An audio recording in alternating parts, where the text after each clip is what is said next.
যারা 5ই আগস্ট আগে যুবলীগ করেছে, আওয়ামী লীগ করেছে, তারা এখন নতুন করে বিএনপির নাম ভাঙিয়ে এলাকায় চাঁদাবাজি করবে। এইটা আমরা বরদাস্ত করবো না। বিএনপিতে কোনো চাঁদাবাজি কোনো যোগাযোগ নাই। এরা রাস্তায় রাতের বেলা মাদক ব্যবসা করে, এরাই আপনাদের বেইজ্জতি করে, এরাই আপনাদের মোবাইল ছিনতাই করে, এরাই আপনাদের রাতের বেলা টাকা পয়সা নিয়ে যায়। আমি এই 4-5 জনকে চিহ্নিত করেছি। আরো যারা আছে আমার কাছে নাম দেন। আমার নাম্বার 01722222208। এইটা আমার বিকাশ নাম্বার, এটা আমার মোবাইল নাম্বার, আমাকে হোয়াটসঅ্যাপ নাম্বার।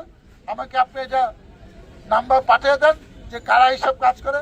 একে ধরেছি, এরা যাতে 3 মাস 4 মাস 6 মাসের জামিন না পায়, এটা আমি সেইটা দেখবো ইনশাল্লাহ। প্রশাসন কিভাবে, পুলিশ কিভাবে কাজ করে।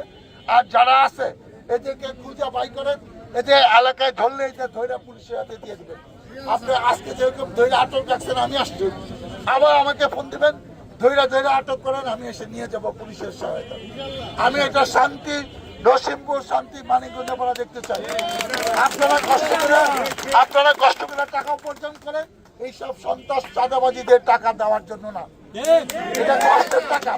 যারা চাকরি করে যত টাকায় বেতন পারে, অনেক কষ্টের টাকা, যে সেই টাকা এরা চাঁদাবাজে নিয়ে যাবে, তাদের হাতে আপনি জিম্মি থাকবেন, এটা হবে না। আমি নির্বাচনের আগে এবং নির্বাচনের সময় প্রতিশ্রুতি দিয়েছি, মাদক সন্ত্রাস চাঁদাবাজিদের জায়গা সাবা আশিলাতে হবে না। সেটা পদক্ষেপ শুরু হয়েছে। সকালবেলা 2 জনকে আমরা ধরে আসছি দুর্গাপুর থেকে। রুবেল মন্ডল নামে একজনে 20 লাখ টাকা চাঁদা পেয়েছে, আর একজনের জমি নিয়ে গেছে। আমি এই সব ওসি সব কেনে ধরে দিয়ে দিচ্ছি। আজকে এটা হয়েছে। আরো যেখানে যেন হবে, পুলিশ কি করে সেটা পরে আমাকে জানান, আমি সাথে এইসব পুলিশের হাতে দিয়ে দিব। এই ব্যাপারে কোনো ছাড় নাই, কারণ ঈদের আগে এইসব আইন শৃঙ্খলা অবনীত হবে, রাস্তাঘাটে ছিনতাই হবে। আপনারা একটু চোখ কান খুলে চলেন। আমি 100 দিনের কর্মসূচি দিয়েছি। এর আগেই এই চাঁদাবাজ সন্ত্রাস নির্মূল করতে পারবো। আমি আপনাদের দোয়া চাই, সহযোগিতা চাই। আপনারা আমার পাশে থাকবেন, এটি আমার প্রত্যাশা। আল্লাহ হাফেজ। বাংলাদেশ জিন্দাবাদ।